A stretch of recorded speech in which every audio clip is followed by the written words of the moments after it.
അല്ലെങ്കിൽ താഴെ വീണ് ചത്തുപോകും. പിന്നെ കച്ചവടക്കാർക്ക് ഇതിനേക്കാൾ പൊല്ലാപ്പാണ്. അതുകൊണ്ട് നിസാര വിലയ്ക്ക് അതിനെ ലഭിച്ചു. അതിനെയാണ് അവർ യാഗം കഴിച്ചത്. ദൈവം പറയുന്നു, വേണ്ട വേണ്ട, എനിക്ക് നിങ്ങളുടെ ആരാധന വേണ്ട, ഞാനത് സഹിച്ചു മുഷിഞ്ഞിരിക്കുകയാണ്. നിങ്ങൾ എന്റെ മേശമേൽ മലിനഭോജനം അർപ്പിക്കുകയാണ്, എനിക്കത് വേണ്ട എന്ന് പറയുകയാണ്. വരണ്ട നിലം എന്ന് പറഞ്ഞാൽ അക്ഷരാർത്ഥത്തിൽ അത് എത്രയോ ശരിയാണ്. ആ വരണ്ട നിലത്ത് നിന്ന് ഒരു വേർ മുളച്ചു വരികയാണ്.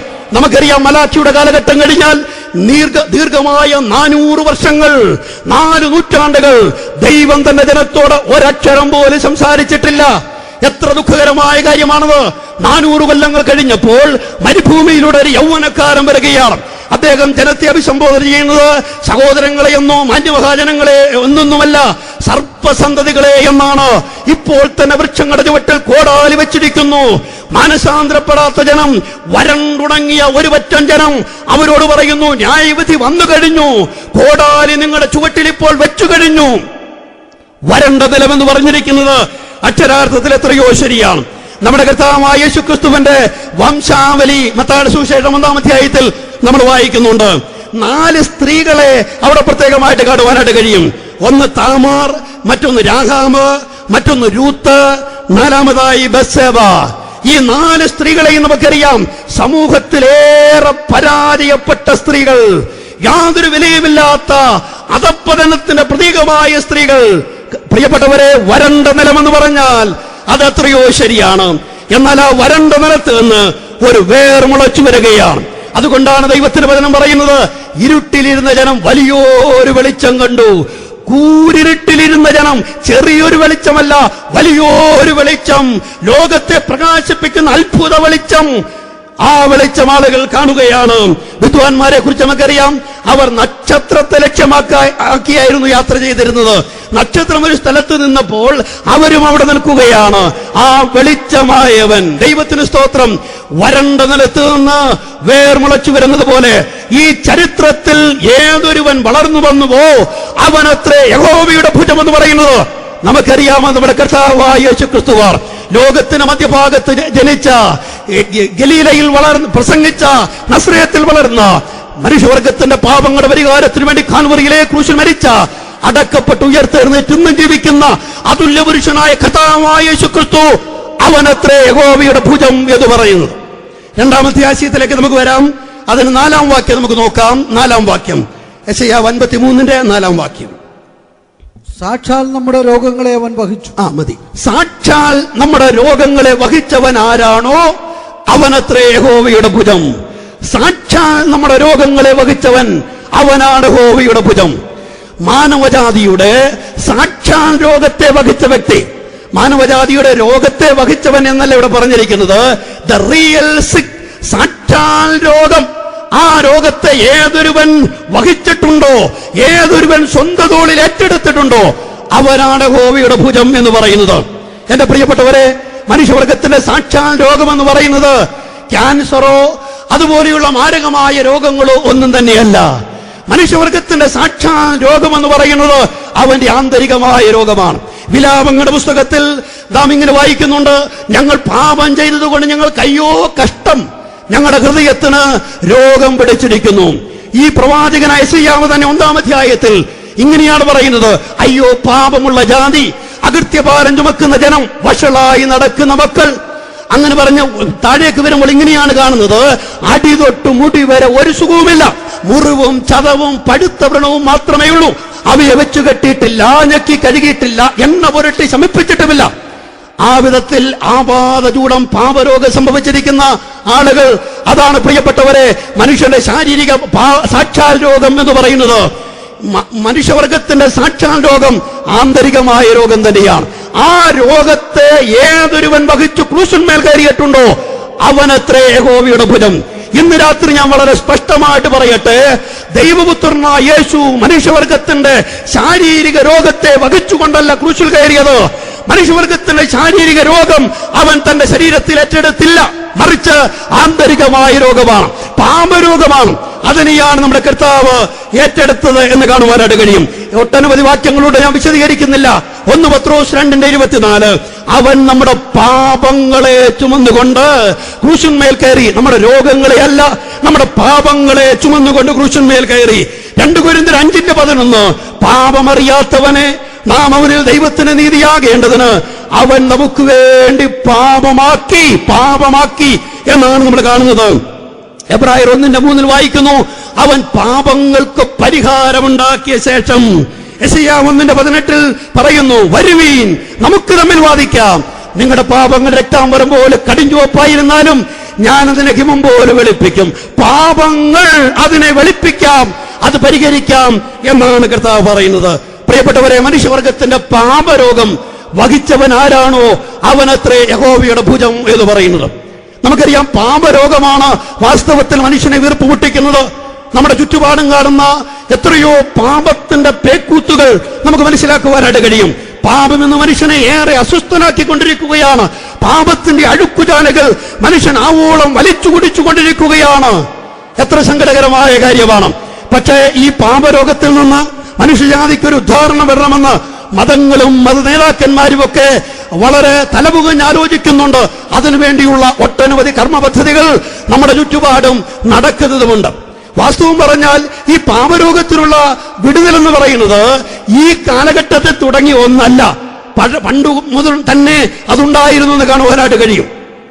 യിരെമ്യാ പ്രവചനം 8-ാം അധ്യായം അതിന്റെ 10-11 വാക്യങ്ങളൊക്കെ നമ്മൾ വായിക്കുമ്പോൾ അവിടെ ഇങ്ങനെയാണ് കാണുന്നത്, പ്രവാചകന്മാരും പുരോഹിതന്മാരും ഒരുപോലെ വ്യാജം പ്രവർത്തിക്കുന്നു. എന്താണ് അവർ പ്രവർത്തിക്കുന്ന വ്യാജമെന്ന് തൊട്ടുതാഴെ പറയുന്നു, സമാധാനമില്ലാതിരിക്കെ സമാധാനം എന്ന് പറഞ്ഞുകൊണ്ട് അവർ എന്റെ ജനത്തിൻ പുത്രിയെ ലഘുവായി ചികിത്സിക്കുന്നു. വാസ്തവത്തിൽ ദേശത്തൊട്ടു സമാധാനമില്ല. ആളുകൾ ഈ പാപരോഗത്താൽ വീർപ്പുമുട്ടുകയാണ്, അസ്വസ്ഥത അനുഭവിക്കുകയാണ്, ഒരു സമാധാനവുമില്ലാതെ ആളുകൾ മുന്നോട്ട് പോവുകയാണ്. അപ്പോഴും മതനേതാക്കന്മാർ പറയുന്നത് ഒരു പ്രശ്നവുമില്ല. ആര് പറഞ്ഞു നിങ്ങൾക്ക് അസ്വസ്ഥതയുണ്ടെന്ന്? ആര് പറഞ്ഞു നിങ്ങൾക്ക് പ്രശ്നമുണ്ടെന്ന്? ഇവിടെയാണ് യഥാർത്ഥ പരിഹാരം എന്ന് പറഞ്ഞ് അവർ ആളുകളെ ലഘുവായി ചികിത്സിക്കുകയാണ്. നിങ്ങൾ അത് ചെയ്യുക, ഇത് ചെയ്യുക, അവിടെ പോവുക, ഇവിടെ പോവുക എന്നൊക്കെ പറഞ്ഞ് ലഘുവായി ചികിത്സ ചെയ്യുകയാണ്. ഇന്ന് രാത്രി ഞങ്ങൾ വളരെ വ്യക്തമായിട്ട് ഓർപ്പിക്കട്ടെ, ഒരു പുരുഷാന്തരം മുഴുവനും, അതെ, ഒരു മനുഷ്യ ജീവിതം മുഴുവനും ഒരുവൻ ലഘുവായി ചികിത്സ ചെയ്താലും ഒരു കാരണവശാലും ഒരിക്കലും അവന്റെ പാപരോഗത്തിന് ശമനമുണ്ടാവുകയില്ല. ഇന്ന് രാത്രി ഞങ്ങൾക്ക് നെഞ്ചത്ത് കൈവച്ച് ആത്മാർത്ഥമായിട്ട് പ്രസംഗിക്കുവാൻ കഴിയുന്ന ഒരു വസ്തുതയുണ്ട്. ബഹുമാന്യ സുഹൃത്തെ, നീ പാപത്താൽ വീർപ്പുമുട്ടുന്ന വ്യക്തിയാണെങ്കിൽ, പാപത്തിന്റെ അസ്വസ്ഥത നിന്നെ അലട്ടുന്നുണ്ടെങ്കിൽ അതിൽ നിന്ന് കരകയറുവാൻ, വിടുതൽ ലഭിക്കുവാൻ ഒരു മാർഗമുണ്ട്, ഒരൊറ്റ മാർഗമുണ്ട്. അത് പ്രവാചകൻ വിളിച്ചു പറയുന്നത് ഇങ്ങനെയാണ്, ഗിലെയാദിൽ സുഗന്ധതൈലമില്ലയോ, അവിടെ വൈദ്യനില്ലയോ, പിന്നെ എന്റെ ജനത്തിൻ പുത്രിക്ക് രോഗശമനം വരാതെ ഇരിക്കുന്നത് എന്തിന്? എന്റെ പ്രിയ സ്നേഹിതരെ, ഗിലെയാദിലെ സുഗന്ധതൈലം, ഓ ദൈവപുത്രൻ ക്രൂശിലൊഴുക്കിയ ആ പുണ്യാഹ രക്തം, അത് മാത്രമല്ല അവിടെ ഒരു പരമവൈദ്യൻ, ഏതൊരു പാപങ്ങളെ ക്ഷമിക്കുന്ന, ഏത് കഠിനപാപവും ക്ഷമിക്കുന്ന ഒരു പരമവൈദ്യനുണ്ട്. അവന്റെ അടുക്കലേക്ക് വിശ്വാസത്താൽ ഓടിയടുത്തു വന്നാൽ ആ വിലയേറിയ സുഗന്ധതൈലം കൊണ്ട്, അവന്റെ ചോര കൊണ്ട് അവൻ നമ്മളെ കഴുകി നമ്മുടെ പാപരോഗങ്ങളെ പൂർണ്ണമായിട്ട് ശമിപ്പിക്കും.